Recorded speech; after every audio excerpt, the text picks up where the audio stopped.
Chers amis, bonjour. De Valeurs d'Excellence, ce soir, vous reçoit dans la galerie French Design by VIA pour l'exposition Résurgence. Et nous allons rencontrer ce soir, avec nos adhérents qui viennent participer à cette merveilleuse visite exclusive, Jean-Paul Batte, qui est le directeur général et qui nous reçoit en ce lieu de la création parisienne et française.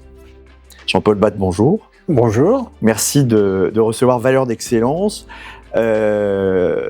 French Design by VIA, mais VIA a 47 ans. Qu'est-ce que tu peux nous dire sur l'histoire qui a prévalu à la création il y a 47 ans de ce concept? Oui, alors effectivement, ça fait presque un demi-siècle, c'est long, que le VIA a été créé et est devenu par la suite le French Design pour avoir un nom qui porte un peu mieux, plus facile à comprendre pour l'international, puisque notre enjeu maintenant est beaucoup sur l'international. Il a été créé par le ministère de l'Industrie à une époque où il y avait un grand besoin d'amener plus de design dans la création de meubles. Donc il a continué son activité financée par les fabricants de meubles avec toujours cet objectif de développer des nouveaux projets de design dans le secteur de l'ameublement. Ce soir, donc, nous sommes à l'exposition Résurgence. Qu'est-ce que tu peux nous dire sur la genèse de ce mot Résurgence et pourquoi d'ailleurs avoir choisi ce thème? Alors Résurgence est une exposition un peu atypique dans notre histoire, puisque nous on va historiquement plutôt toujours chercher la nouveauté, les jeunes designers, la création en cours, et on s'est rendu compte tout d'un coup que peut-être est-ce que c'est dû à ce centenaire des arts décoratifs, mais beaucoup de maisons d'édition se sont mises quasiment en même temps et dans les 3-4 dernières années, à regarder un peu dans le rétroviseur et à regarder notre histoire du design et à voir que dans cette histoire, il y avait de formidables grands noms et de formidables créations qui ont été faites. Jean-Michel Franck, Roger Talon, etc. Philippe Hurel, j'ai vu également. Philippe Hurel, Pierre Charot, enfin, ouais. On en a beaucoup. Pour beaucoup de ces pièces, il n'y a plus que des vintage qui sont à des prix absolument faramineux et que le grand public ne veut pas s'offrir. Et ces maisons d'édition que l'on a, ces fabricants, ont commencé à rééditer des pièces, alors qui parfois même n'avaient jamais été éditées, qui étaient restées dans les cartons des designers, mais parfois aussi avaient été éditées et puis arrêtées en cours de route parce que ça avait changé de mode.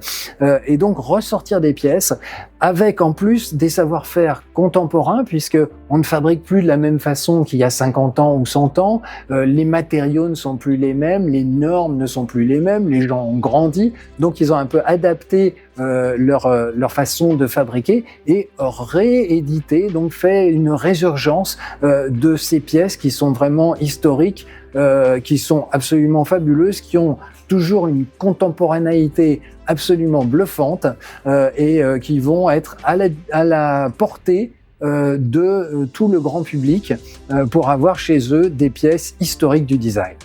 Alors on est entouré évidemment quasiment de l'histoire du design français. Les images le montreront tout à l'heure à nos téléspectateurs. Aujourd'hui, concrètement, un jeune créateur et un industriel, ils se rencontrent grâce à toi. Comment ça se passe? Alors, ils se rencontrent en partie grâce à nous. C'est vrai que on a œuvré beaucoup pour ces rencontres. On a des programmes qui ont lieu tous les ans. Ça commence par ce qu'on appelle des speed dating, qui sont des rencontres entre des designers et des fabricants. Donc on sélectionne les designers et les fabricants en fonction de leurs besoins, de leurs affinités. Et puis on les aide par la suite à développer des projets. Parfois ils arrivent à se rencontrer et à développer eux-mêmes leurs projets, mais on en accompagne certains qui sont intéressants.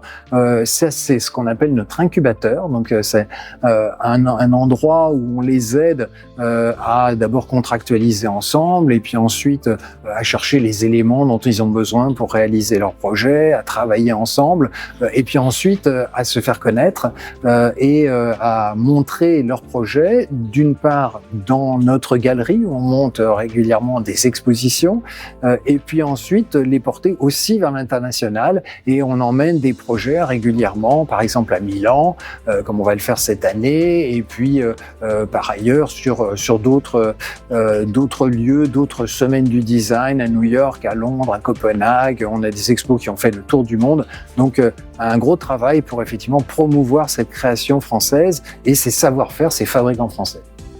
Valeur d'excellence, on est évidemment très attaché à la fabrication française, au Made in France, par les Français. Et est-ce que tu dirais aujourd'hui que le design français ainsi que sa fabrication se porte bien? Est-ce que même, j'irais plus loin, est-ce que des créateurs étrangers préfèrent Paris ou la France, par exemple, pour venir justement s'exprimer en termes de design? Alors je dirais que la force de la création du design français, c'est notre écosystème, parce que on a gardé tout un ensemble qui commence par des écoles de design. On a des bonnes écoles de design, des très bonnes écoles de design, des très bonnes écoles d'archi d'intérieur. On a gardé aussi des savoir-faire qui sont à la fois évidemment des métiers d'art, des savoir-faire artisanaux, mais qui vont jusqu'à des savoir-faire industriels, puisqu'on a aussi des industriels dans notre secteur.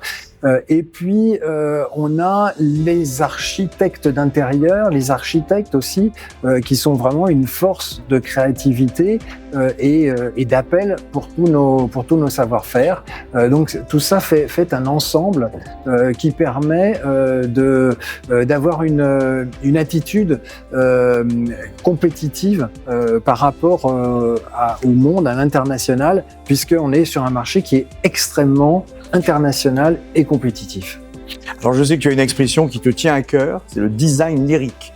Alors est-ce que c'est lié à l'opéra ou qu'est-ce qui t'a amené à essayer de conceptualiser ce mot de design lyrique? Est-ce que tu peux nous en dire quelques mots? Oui, alors c'est un nom qui nous est venu quand on a réfléchi sur l'influence des arts décoratifs, puisque l'année dernière on a fêté les 100 ans des arts décoratifs, du salon des arts décoratifs qui avait lieu à Paris, et que les arts décoratifs sont un peu liés et nés à Paris, et on laissait cette empreinte dans le design français qui est différent évidemment du design du Bauhaus allemand ou du design suédois, et je pense que cette différence, elle vient justement de cette histoire qu'on a, de ce lien aux arts décoratifs, de ce lien à une conception du design qui soit très globale, qui soit liée à l'espace, mais qui soit liée aussi au savoir-faire. Et c'est là où il y a ce côté lyrique, parce que le lyrique, c'est le geste. Et donc, on sent dans la façon de créer des designers français, des archis d'intérieur français, ce lien à la matière, ce lien au savoir-faire, ce lien à l'artisanat, ce lien au geste, ce lien aussi à une poésie. Que l'on a dans notre façon de créer en France, et bon, tout ça donne un côté lyrique à l'ensemble, et qui est vraiment quelque chose de typiquement français. Alors, c'est pas le thème de la soirée, mais puisque je t'ai sous la main, j'en profite, comme c'est très à la mode en ce moment. Est-ce que le RSE est rentré aussi dans le design et dans la façon de le fabriquer? Tout ça, tu disais que les matériaux ont changé, donc j'imagine qu'il y a aussi cette influence-là aujourd'hui. On ne fait plus, parfois pour des raisons techniques, mais aussi peut-être pour des raisons plus nobles, pour le respect de la planète, des choses qu'on faisait avant. Bien sûr, le RSE, l'influence effectivement d'un design durable a pénétré le secteur d'une façon absolument bluffante. On avait fait une exposition sur le design durable il y a 6 ans. C'était un peu une nouvelle, c'était très précurseur. Maintenant, il y a quasiment plus un produit qui sort sur lequel le designer n'a pas réfléchi de façon durable, sur lequel le fabricant n'a pas fait une fiche produit qui permette de tracer les matériaux qui ont été utilisés, qui permettent de penser la seconde vie, la troisième vie, le recyclage des matériaux qui sont utilisés. Donc c'est vraiment complètement rentré dans notre façon de concevoir et de fabriquer.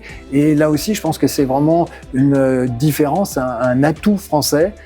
Parce que il n'y a pas ça loin de là sur beaucoup de marchés et sur beaucoup de concurrence asiatique en particulier. Donc on a vraiment une valeur ajoutée de ce côté-là et un engagement pour la planète. Merci Jean-Paul Batte de nous avoir reçus. Eh bien, visiblement, le design français a encore de très beaux jours devant lui. Merci et à très bientôt.